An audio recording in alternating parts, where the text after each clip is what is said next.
Courtroom for one of the teens charged in the 2005 murder of 16-year-old Adrianne Reynolds. I'm David Nelson. And I'm Sharon DeRick. Corey Gregory, now 34, had a resentencing hearing. TV6 Investigates' Darby Sparks was in the courtroom this morning and has more.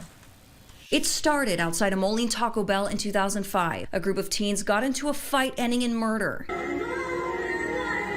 Adrianne Reynolds, a teen with a passion for singing and dreams to one day join the Marines, had recently moved to the Quad Cities from Texas and was strangled by her classmates, Corey Gregory and Sarah Kolb. The two were arrested, along with a third teen, Nathan Gaudet, who helped them conceal Reynolds' body a few days after Gregory led police to her remains, charred, dismembered, and discarded. A judge later sentenced Kolb to 48 years for murder and a back-to-back 5-year sentence for concealment of homicide. Gregory was sentenced to 45 years in 2006. But then 2019 rolled around, and the Illinois Supreme Court ruled it unconstitutional to charge a juvenile with a de facto life sentence, meaning that they cannot spend most of their lives in prison.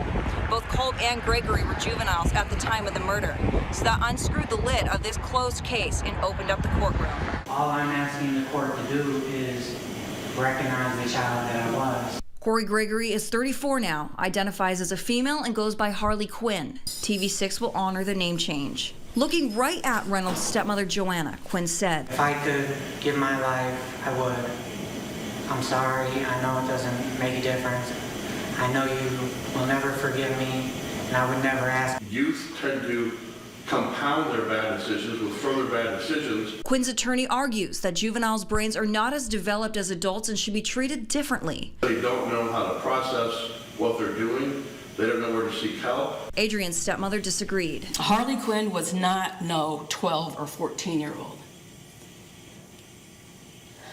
Harli Quinn was less than 1 year of being of age. The prosecution giving a figurative argument that Quinn gave Adrianne the death sentence and deserves his time. How can any of us, as human beings, say that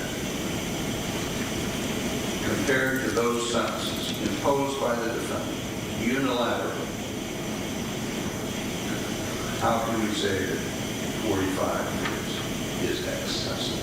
I believe the court is duty-bound to impose the same sentence that was imposed at the original sentencing hearing. The judge agreeing with the prosecution and resentencing Quinn to 40 years for murder, plus 5 years for concealment of a homicide. I'm glad it turned out the way it did. I really didn't think it was going to change, but you always worry that it might. Reynolds' family, 17 years later, is still angry, but they felt they got a victory for justice. In Moline, Darby Sparks, TV6 Investigates. Sarah Kolb has also appealed her sentence and is seeking clemency in her case.